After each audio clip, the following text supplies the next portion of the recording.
الحمد لله رب العالمين والصلاة والسلام على أشرف المرسلين سيدنا محمد وعلى آله وصحبه أجمعين.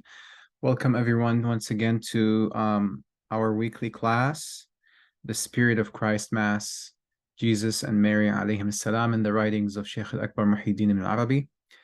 And we are continuing with Fusus al-Hikam, the bezels of wisdom. And let me see, okay. So, and as you probably can tell, we're not going through even only this one chapter in word by word, simply because it is too long, and then there are many other things that we need to discuss. The other thing is that Sheikh al-Akbar has certain ideas or themes that keep emerging in his writings, in his teachings. And it is these ideas that we're trying to capture, right? So one of the things we talked about is, for example, the power of the physical form and how much agency it has in how our spirit works, right?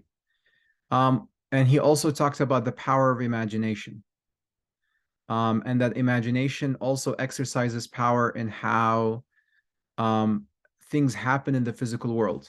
What Sheikh al-Akbar is trying to tell us is sort of the root of his vision, which is that the physical world and the spiritual world are not separated. And this is something that he will re-emphasize over and over again. The physical and the spiritual worlds are not separate. They're not disconnected.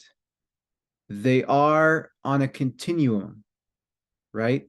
And you can imagine yourself returning to the idea of the craft, the idea of art or the craft. If you think about, for example, the idea of learning a new language, a language that you didn't know before. When you hear it for the first time, it sounds obfuscated. It sounds as if all the words are the same, right? It sounds like all the words are jumbled together. You can't make out sentences. You can't make out meaning. But as you become more familiar with this language, as you become more familiar with the grammar, as you become more familiar with eloquence, as you become more aware of words and their meanings, then you slowly see yourself, as you hear more examples from this language, that you're beginning to take it more seriously. You understand it with more nuance. You see that what you thought were the only sounds that this language produces. Like, for example, many people, when they don't know Arabic, they think that Arabic is just sounds like kha and gha and ayn and things like that. But once they learn it, once they learn Arabic, then they see that it's not that simple, right? Now, the spiritual world is the same way. In our present day and age, we have either been so divorced from the spiritual world, and I should mention that oftentimes it's religious teachers who are to blame for that, of not allowing us to have an intimate relationship with the spiritual world. Or we have this unhealthy relationship with the physical world where it's not important at all for us. It's not something that we care about. And what Ibn Arabi is trying to tell us is it doesn't have to be either or. You can be completely immersed in the spiritual world and yet at the same time recognize the importance of the physical world. Because again, as we said last time, the physical world is our physical body, is the vessel, it's the cup that that actually houses our our spirit, right? And our pure spirit, this pure spirit that we have, the ruh, is by divine will, by divine wisdom, what carries it, what embraces it, what protects it is our body. And similarly, the physical world in its entirety is an important vessel that is filled with divine wisdom. And anybody who disrespects the physical world in the name of respecting the spirit, they are actually disrespecting the spirit. Because the spirit cannot exist without the physical world, right? And they need one another. And Professor William Chittick, in one of his books called Vision of Islam, and it's one of the most beautiful books about as an introductory book to Islam, to Islamic theology. He talks about angels in a way that in human terms. So he says, for us, for human beings, it's easier for us to fall down to earth than it is for us to climb stairs, because we're working against gravity, right? But it's easier for us to fall down. And he says for angels, it's the opposite. For angels, it's hard for them, and he's being poetic, it's hard for them to fly down to earth than it is to ascend to heaven. Why? Because for human beings, earth is home. And for angels, heavens is home. And it's always easier to return to your origin, to return home, than it is to travel far away from home. And this is, again, why the diaspora and migration and exile from one's home has always been one of the greatest sources of creative inspiration. One of the greatest sources of creative inspiration has always been writing about home and missing home. And anybody who is a migrant knows about that. So this is really one of the main lessons in the person of Isa alayhi salam that Sheikh al-Akbar is trying to teach us. That it's about the importance of the physical. And he is intentional about teaching us about that through the person of Isa, because he knows, alayhi salam, because he knows, Sheikh al-Akbar knows, that in the minds of many religious people, Sayyidina Isa is not about the body. They think that. They think that Isa is not about the body. It's even a Christian idea, right? The kingdom of heaven. But what Sheikh al-Akbar is trying to emphasize, that the physical body is sacred. And actually, he is so poignant and blunt about that, that in one place in the Meccan openings, the Futuhat al-Makkiyah, he said, speaking about the awrah, the private parts of both men and women, he says, we've been taught that the awrah needs to be covered because it's disgusting, because it's shameful. He says, in reality, you only cover what is a precious treasure. He says, what can be more of a precious treasure than the source of reproduction in the human race? This is the complete shift in perspective that Ibn Arabi is trying to inculcate in our minds.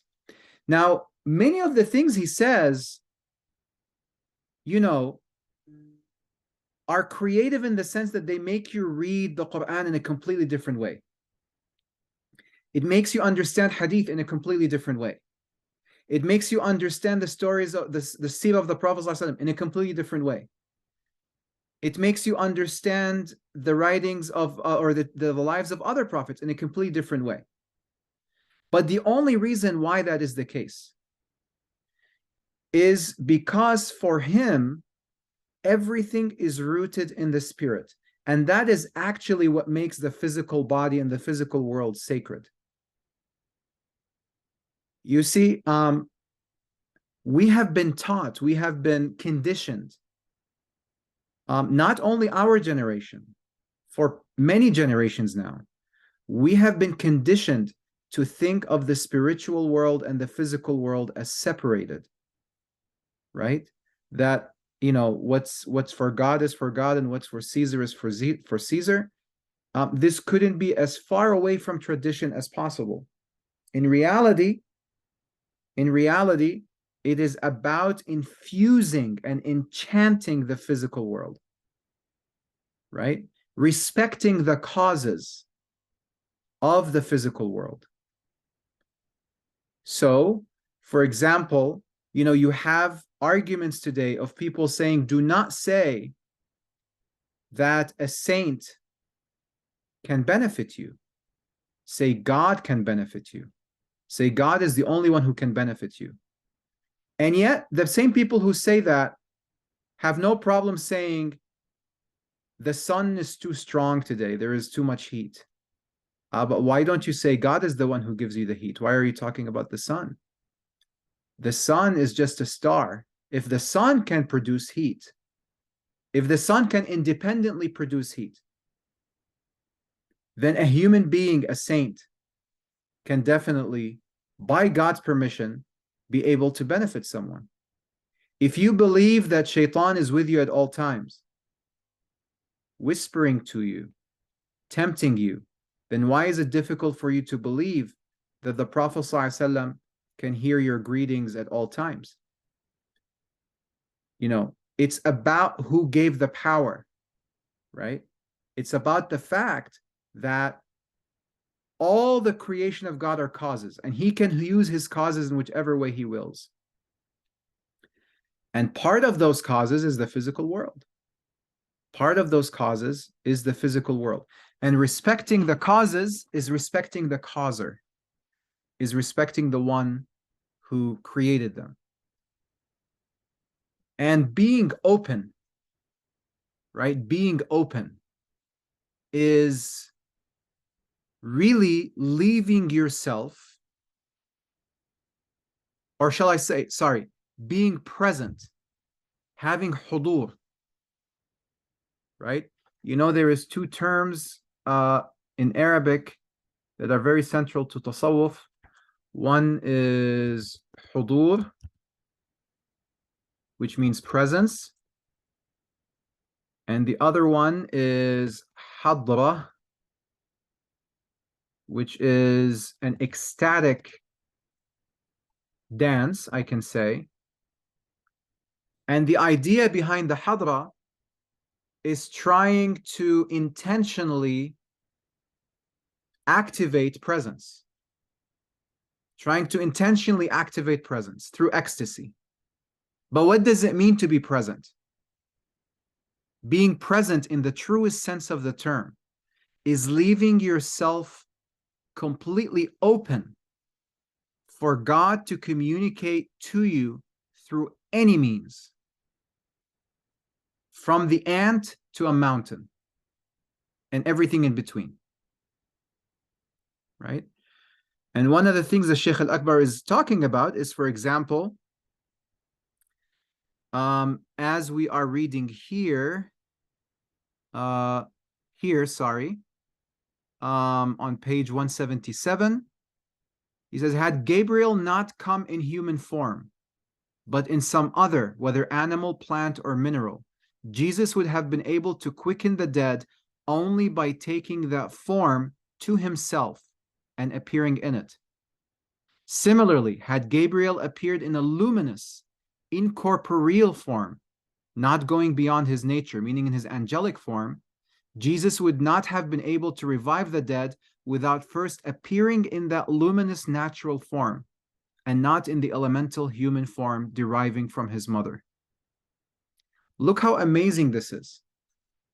What Sheikh al-Akbar is saying is that don't think that, oh, well, Jesus had a human body, so naturally, that's why he resurrected the dead in a human body. He says, no, it's not because of that. It's more specific than that. It's because that's the form that Gabriel took when he cast the word of Jesus to Mary, which was that initial act of giving life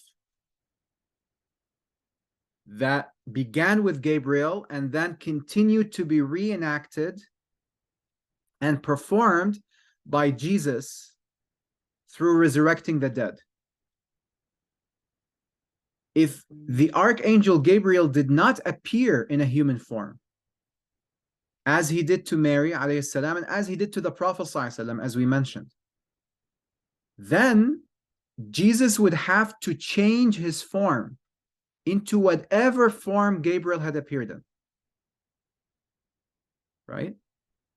Into whatever form Gabriel had appeared in, be it plant, animal, mineral, or his original angelic form.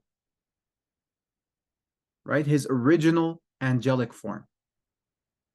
But the fact that they appeared in the human form means two things. First of all, the archangel Gabriel alayhi salam, he did not appear in what is called a jism.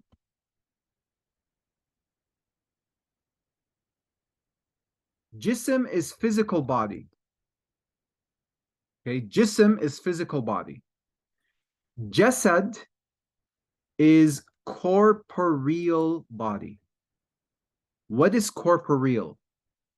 As William Chittick uses it to translate in the writings of Sheikh al-Akbar. A physical body is a body that is made from the soil of the earth, a body like mine and yours.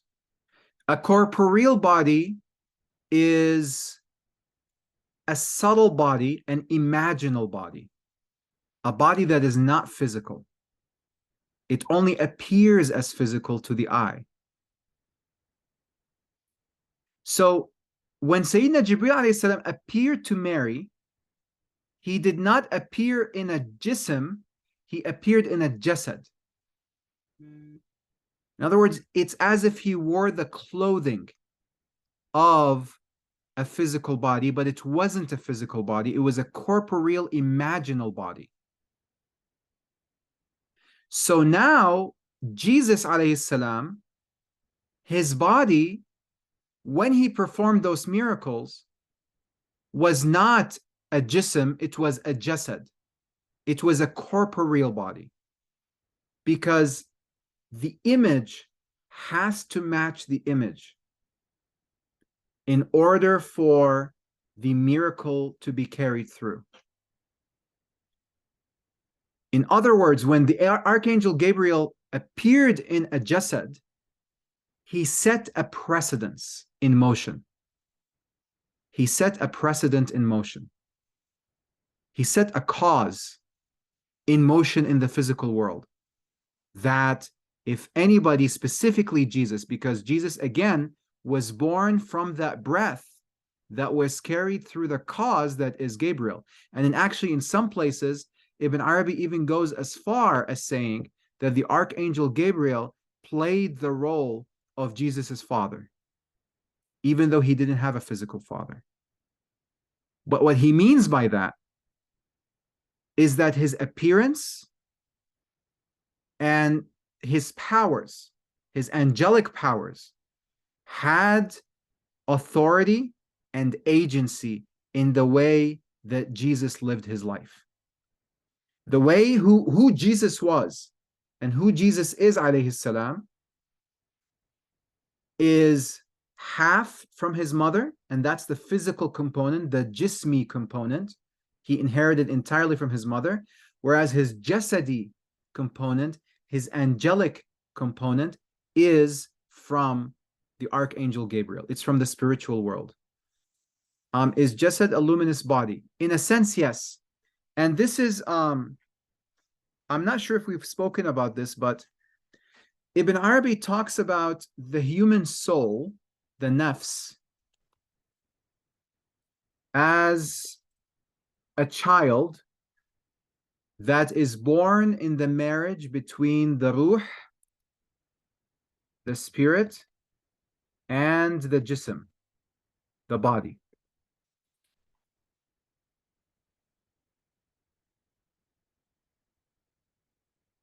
And in this case, he says the spirit is the father, and the jism, the body, is the mother.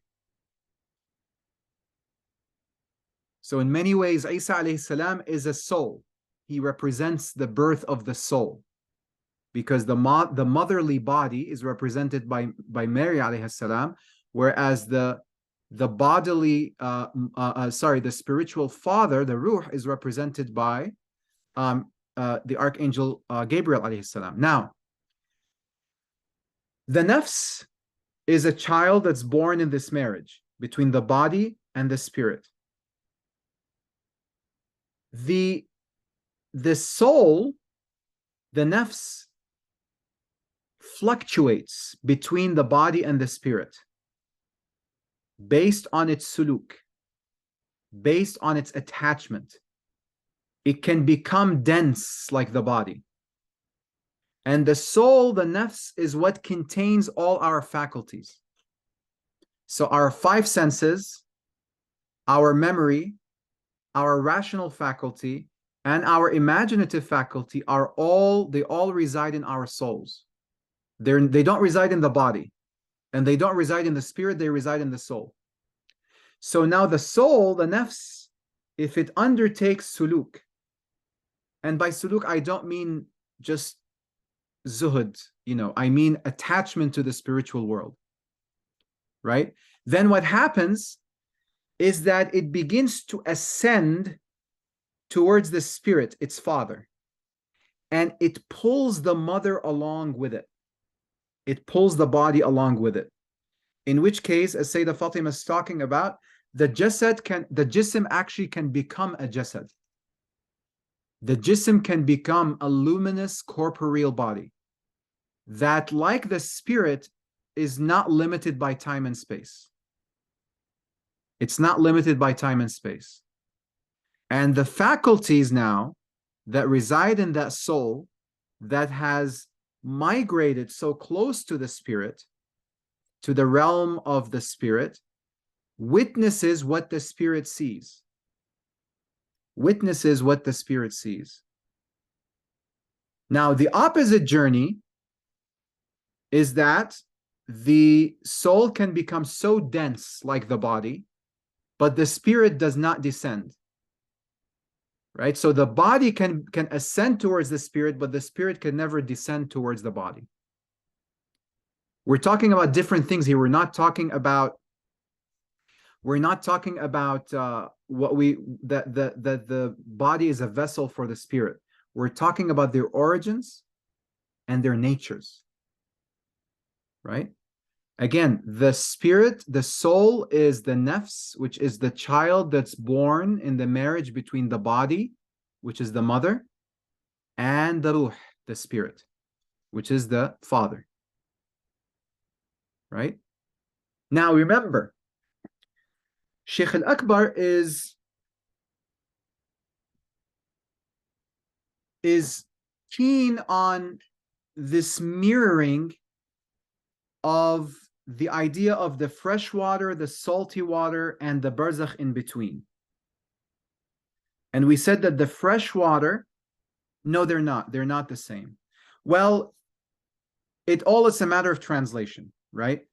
And so I use the translation of Professor Chiddick, who translates the ruh as the spirit and the nafs as the soul.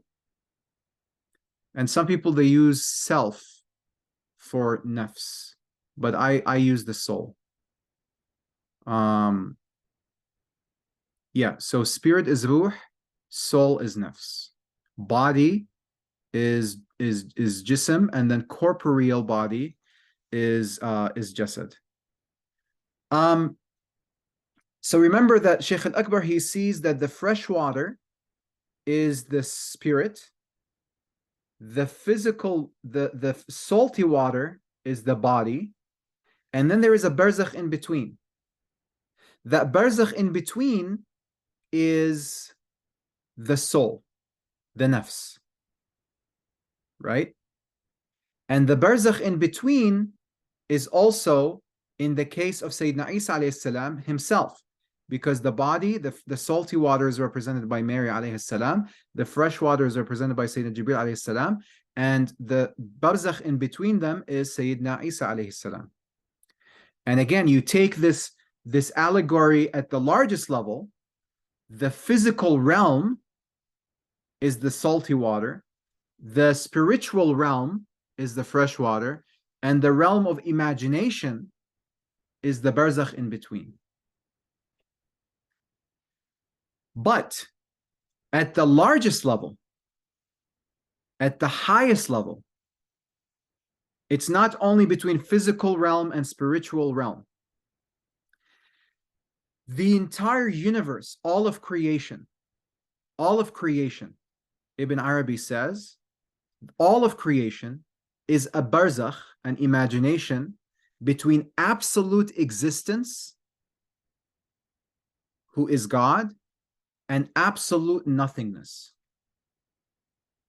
And in between those two, there is everything that we call creation. And so creation, all of this, all of it, the five, the spiritual realm, the physical realm, the realm of imagination, everything is actually imagination. It is all imagination. And it is all a barzakh. And what I wanted to really kind of introduce today is something that is central to the idea of, as central as imagination, as central as the idea of the barzakh, to Ibn Arabi's writing, and that is the notion of perplexity, right? Hayra.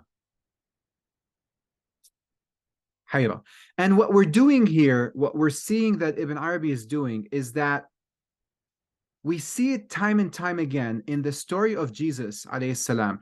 He's trying to show us how Jesus embodies all these concepts. He embodies the importance of the physical. He embodies the idea of the corporeal body, right? He embodies the idea of the jasad. He embodies the importance of the physical form. He embodies the idea of the barzakh. And he definitely embodies the idea of perplexity. Hayra. What is hayra? What is hayra? In one place, in Fusus al-Hikam, in the chapter on Moses, Ibn Arabi gives the formula. He says, reality is perplexity. Perplexity is anxiety and movement. Movement is life. It's like a haiku, right? It's like Ibn Arabi's own haiku, right? Reality is perplexity. Perplexity is anxiety and movement. Movement is life. Right? Ibn Arabi, in many ways, he is someone who combines the order that can be found in Neo-Confucianism and the chaos that can be found in Taoism. And actually, 2 books have been written exactly demonstrating that. So Professor Sachiko Murata, she wrote a book called Chinese Gleams in Sufi Light, showing how Ibn Arabi's writings were the basis for Neo-Confucianist Islam in China. And on the other hand, Professor Toshihiko Izutsu from Japan wrote a book called Sufism and Taoism, where he compared Ibn Arabi's teachings to the Taoist notions of chaos, non-being, and non-being. And this is just a testimony to the immensity of Ibn Arabi's teachings, how immense it is, how great it is, right? This expansiveness. Hayra is the basic idea that at the barzakh, which again we said is the entire universe. So the entire universe, all of creation is a barzakh, is a liminal space. It's a liminal space in between, right? But within that great barzakh that is the universe, everything is also a barzakh. What I mean by that is that between every two things, there is a barzakh. Between every instance of fresh water and every instance of salty water, there is a barzakh. So it's like a circle within a circle, within a circle, within a circle, within a circle. It is the nature of the universe. That is why we mentioned last time this idea that Sheikh Al-Akbar believes that the universe is built on triplicity. Triplicity. The two waters and a barzakh in between. Always. It's always the case. Right? That is how the universe moves. Now, hayra, perplexity or paradox, arises from the fact that God is always found at the meeting of opposites. And this is a statement that Ibn Arabi quotes from an earlier saint. His name is Abu Sa'id al-Kharraz, who, when asked, where did you find God? He said, at the meeting of opposites. At the meeting of opposites. So you imagine two things that are opposite one another, go to the meeting where they meet, and that's where you will find God. Right? And it's there that you will find God precisely because that is the place where this stops. This has no entry point to the meeting of opposites. Instead, it's where the heart is activated.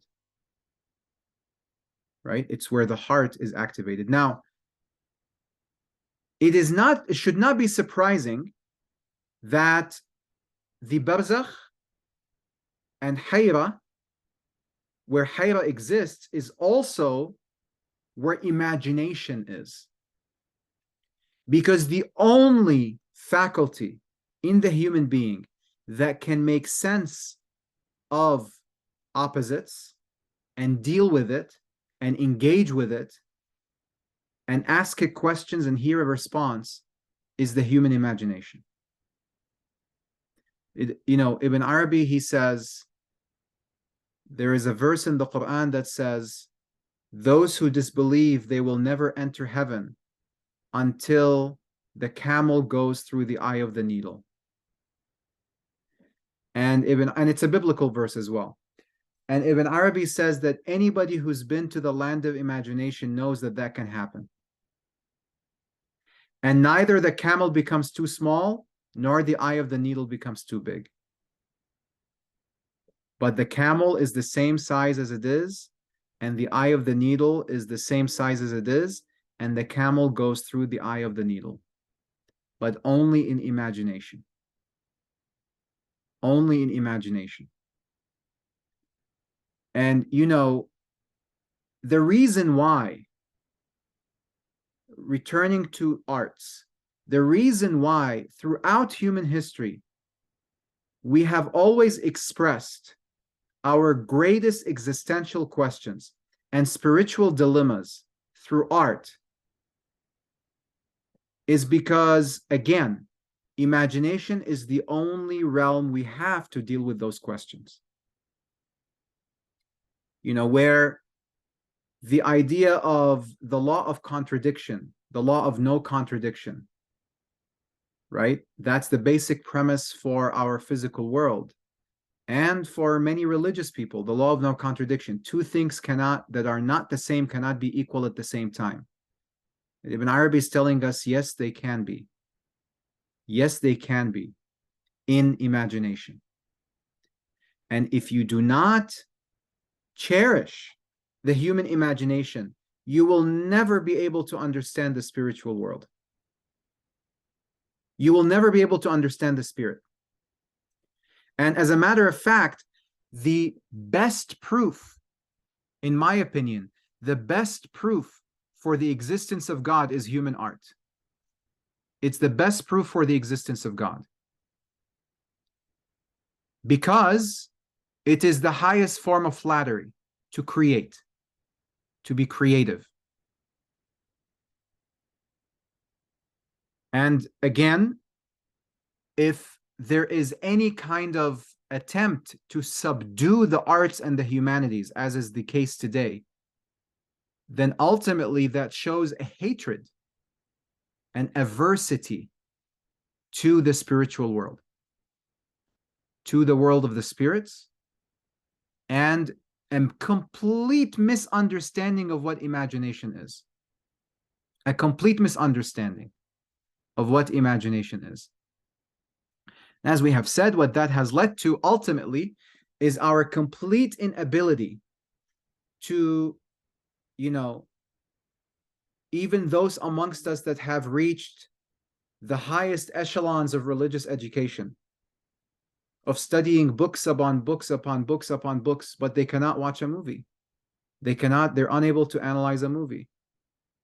And they cannot listen to a piece of music. I mean, forget about whether they believe music is halal or haram, or, movies that's not what that's irrelevant. What I'm talking about is, even if they do believe that it's permissible for them to watch movies or read novels or poetry or listen to music, they are incapable of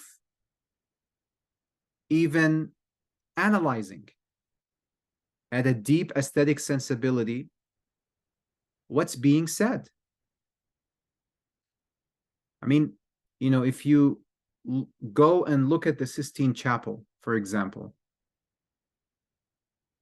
what does it mean that the entire focal point of that entire glorious painting is at that meeting point between the hand of God and the hand of man, and all the tension that is brewing there? That is where the hayra is. That is where imagination lies. That is where the perplexity is. The ability to read metaphor, is lost as a result of the over-rationalization of religion, and in turn, the over-rationalization of the human consciousness, right? Can some artistic expression be dangerous in the instances where shaitan whispers and those influences bleed into the artistic work? How can this be avoided? So somebody asked me that outside of class as well. And they asked me, why do you insist on not calling art good and evil? And I actually just came across a quote by John Williams, the brilliant composer who composed for Star Wars and Indiana Jones and many other films. And John Williams is like our modern day Beethoven. I mean, for all intents and purposes. And it's amazing to hear him say, I don't like to talk about good and low art. All music for me is beautiful, and I think everybody should be able to enjoy it. I want to be clear. I am thoroughly coming from Ibn Arabi's vantage point when it comes to the arts. That for him, if you say that an art, a creative inspiration came from shaitan, it is an assault against Tawheed, because you're claiming that there can be another source for creative inspiration. That's one. That's the theological idea of it. The other problem is if you say that a creative inspiration, a movie, a song, a novel, was completely inspired by shaitan, then you're leaving no room for it to be redeemed. You're saying this work has to be destroyed, which has been the case. I mean, this is exactly why, for example, Najib Mahfouz was stabbed by religious extremists in Egypt because they accused him of heresy, right? What we have said is, at the root, every desire to manifest creativity is rooted in divine imagination. How that inception of a creative idea is translated into a work of art eventually is a translation process that goes through many buffers. And some of these buffers might include satanic work, satanic whispers. It includes the ego. But in that case, we're talking about two different things. We're acknowledging the fact that God had inspired into the heart of this human being to express a certain desire or need. They're thirsty for something. But it was mistranslated. And I should mention beforehand that oftentimes it was never mistranslated. It's just we accuse it of being a mistranslation because we say, well, this movie is haram because it has musical instruments. That doesn't make it satanic, right? And the other thing is, well, I don't understand the movie. And oftentimes that's the case. You just don't understand it. Not because you're incapable of understanding it, but because there is a dissonance between your disposition and the disposition of the director or the artist. But the point here is that the over-legalization of religion says this is completely wrong, whereas the way of the saints tries to find even one sacred trace, even after 70 excuses. You know how the Prophet ﷺ said, give your brother 70 excuses? Give a work of art 70 excuses. And the 70 excuses you can give a work of art could be 70 layers of interpretation, by which after 70 interpretations, you find a way for it to be redeemed. And you don't know, maybe the struggle you would go through to redeem a work of art is the opportunity, is the way that it is accepted by God. Right? Because the only thing that can happen from such a process is that you will benefit. You yourself will benefit, because it's become a source of new knowledge for you and a way for you to know God. So if shaitan's whispers and influences bleed into the artist's work, it can be redeemed. And it's redeemed not in the sense of, let's go to the artist and tell them, pull this out from circulation, you have to rewrite it. No. What you do is you redeem it in your own eyes. You redeem it in your own eyes, right? Because, there is a statement, there is a saying, a teaching among Sufi mystics that the sins of the elite are the good deeds of the masses. The sins of the elite are the good deeds of the masses. What that means is that a saint might perceive something he did, like praying in the middle of the night, but for a split second he was absent-minded, he will perceive it as a sin. Whereas for a layperson like us, if they were to wake up in the middle of the night and pray, they will perceive it as a good deed. Right? If you perceive a work of art for yourself as something good, that will have the energy of your positive view, and your attempt to redeem that work of art will extend and will spread. And this is important. You know, the way we perceive things changes them. The way we perceive things changes them. You know, if you look at optical illusions and you look at it a certain way, and then once you're able to see it, the hidden image inside, you cannot, it's often very difficult for you to see it the other way, even though both of them are there. You're looking at a movie as filled with sin, or a piece of music as filled with sin, and all of a sudden you see it differently. And now this becomes a mindset, a heart set, a perception, that you begin to see everything that way. Right?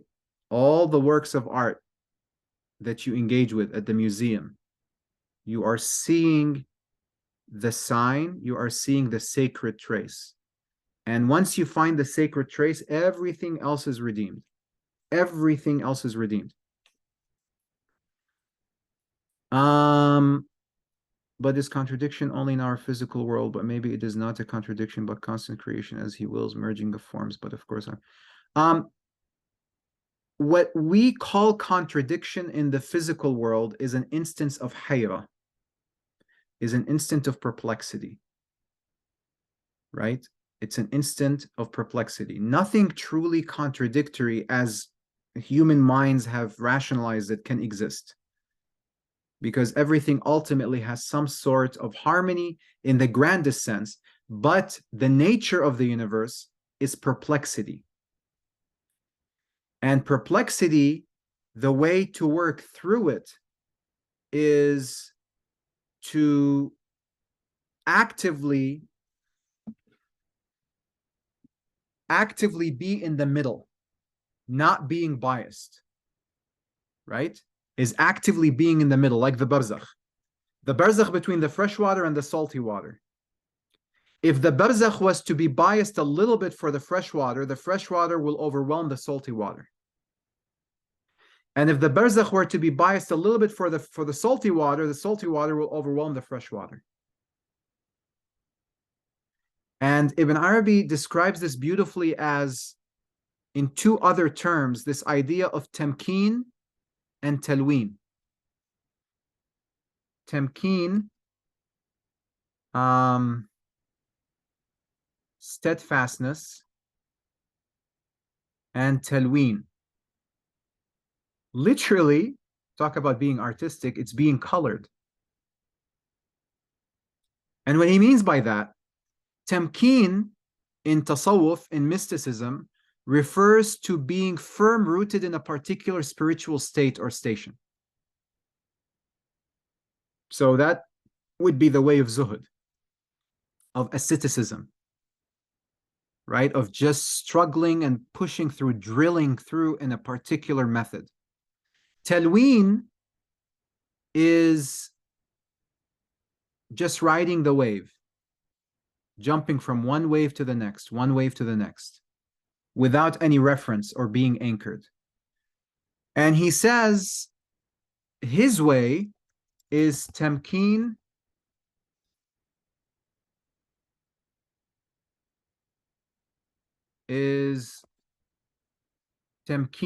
fi talween, being steadfast in being colored. Meaning, once you are riding a wave, give it its due. But when it is time to transition, do not linger there. Move to the next. Right? That's how you remain unbiased.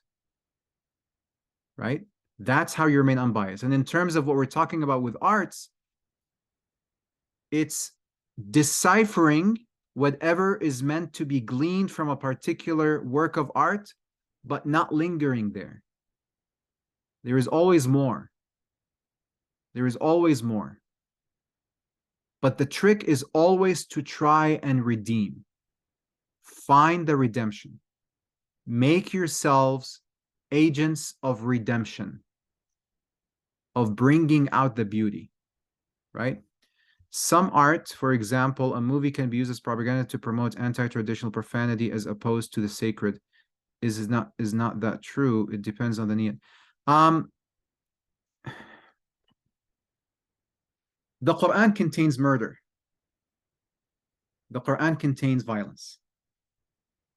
You know, there is violence mentioned in all scriptures.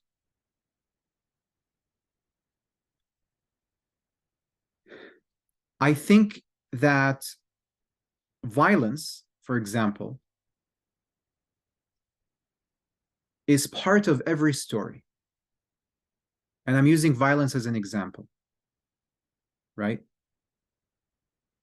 Violence, which is one of the things that in a modern sense we always argue against movies and especially video games, music.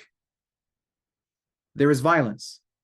It's part of every story, because every story you have a hero and a villain, a protagonist and antagonist, and then you have some kind of climax where the hero has to fight the anti-hero. And there has to be some kind of triumph. And oftentimes there's violence. The question always is, what purpose does the violence or the darkness, let's just use an overarching term, darkness or evil, what purpose does it serve in the story? You know, I believe I mentioned this before, but one of the most brilliant statements I heard by a writer is from Ernest Hemingway in his book on writing, where he says that as a human being, when I see somebody committing murder, I should judge. I should judge. This is right. This is wrong. You know, this should not happen.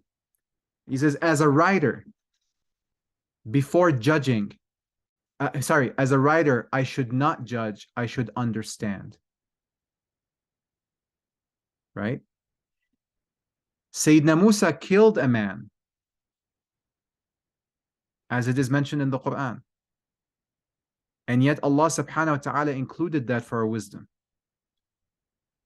Yeah? Similarly,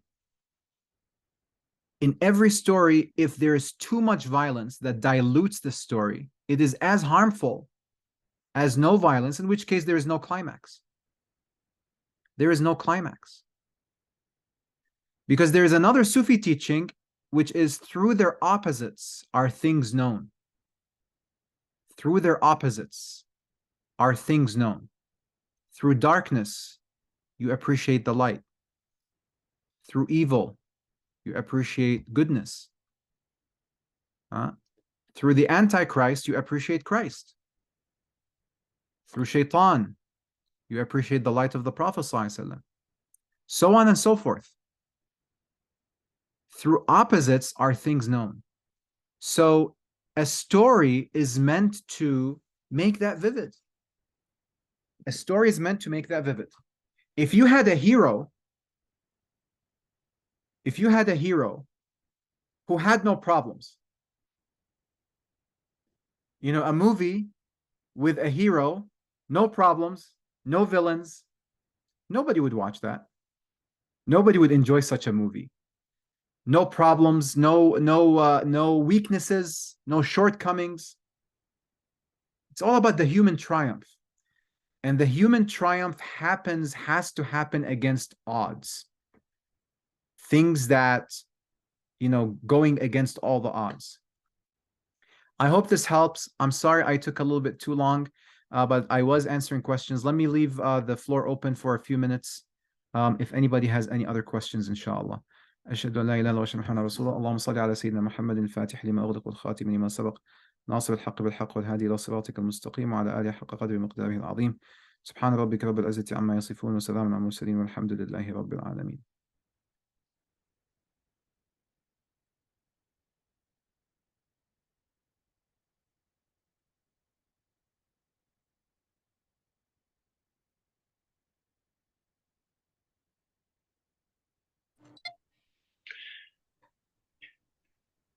Assalamu alaikum, Sidi.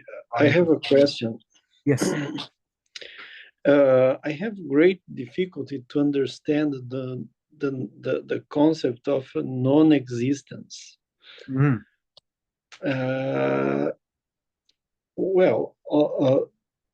To the being of God, everything is a being. Mm-hmm. But what would be a no being? It is not ontological, it is logical. It is non-existence is the absence of existence. That is really the best way to understand it. That non-existence is the absence of existence, just as darkness is the absence of light. There is no such thing called darkness. It is the absence of light. There is no such thing called evil, because in Ibn Arabi's metaphysics and other Muslim saints like As-Suhrawardi, evil is synonymous with darkness, is synonymous with non-being. And being is synonymous with light, is synonymous with goodness. So the more good a person is, the more luminous they are, the more they exist. Is this a metaphor or is this ontology? In terms of the existence and non-existence, I feel as though they, in the highest, on the mountain peak of haqiqah, they are not metaphors, it's reality. But for us here, it's something that can only be understood metaphorically. But yeah, I think that's really the key, is that darkness, non-existence is the absence. And I think the only way you can portray it is really through art, through film. I mean, you can portray the idea of non-existence through shadows, for example. And whatever happens in the darkness, something like that. So can I ask a question? Sure. On that note? So this is very interesting, but to me, it seems to me that even Ibn Arabi or all this that you're explaining is fascinating. It's really very hard to grasp, but still, I think at the basic level, I feel it's a crutch for, let's say, a person, for the creation to get closer to reality. You build up certain paradigms, certain patterns, certain axioms, and then you try, but eventually we will never understand reality, because Allah has said that look at creation and do not look at the creator. So I'm just saying I'm a very lay person, and I'm speaking from a position of really non-academic, who don't understand much. So I feel there could be no darkness, and we don't know, but God is dark. He's used his names as Anur, that's one of his attributes. But that's for us to know. That's our relationship to him. In reality, with respect to his thought, we don't know. I don't know if that makes any sense. So the non-existence, the absolute non-being, is a logical framework and order. It's like the parables that God gives in the Quran to bring an idea closer to our understanding. Right. It's for our perception. Exactly. Yes, for our perception. But what is actually, we don't know. Exactly. I mean, when I said at the mountain peak of haqiqah, everything that we understand of haqiqah is artistic, it's creative, it's metaphor, it's parables. Imaginal, right? It's imaginal. what the imaginal beings see of that, we don't know. And the humbleness to be satisfied with that, yet the courage to venture into that, I think is what makes human beings truly unique. That we acknowledge the fact that we are sort of, imprisoned in our bodies. Sometimes we venture out from our bodies into the spiritual realm, but even when we do so, we come back speaking only in metaphors, right? But yet we cannot stop chasing. We cannot stop trying to understand. As Ibn Arabi says, he says, everybody is seeking one thing. All human beings, all poets, regardless of what they talk about, they're ultimately only chasing God.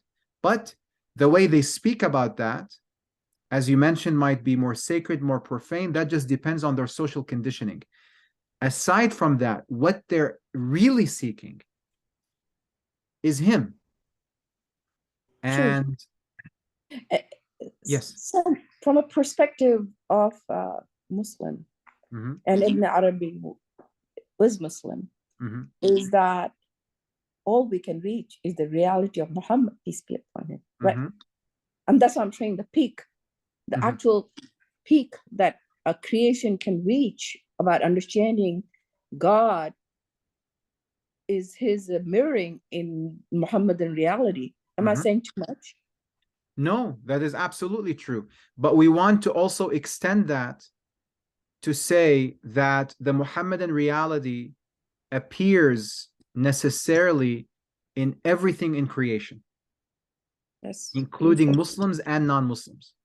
I agree. And it is so sweet to perceive the light of the Prophet ﷺ in unfamiliar forms.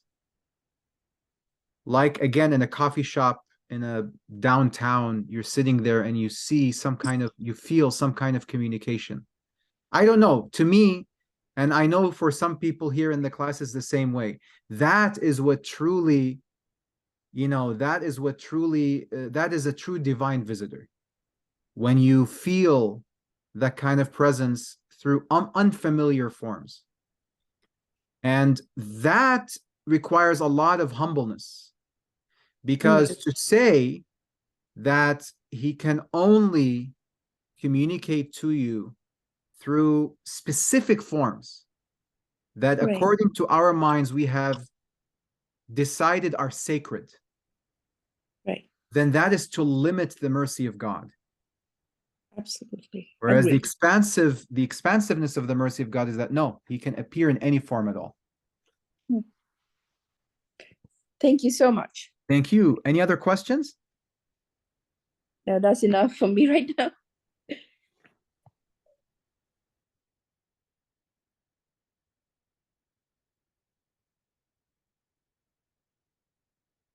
Okay, inshallah. If there is no more questions, jazakumullah khair everybody for attending. Inshallah, I will be uploading this session to the Google Drive, and I will see you again next week. Jazakumullah khair. Assalamu alaikum wa rahmatullahi ta'ala wa barakatuh.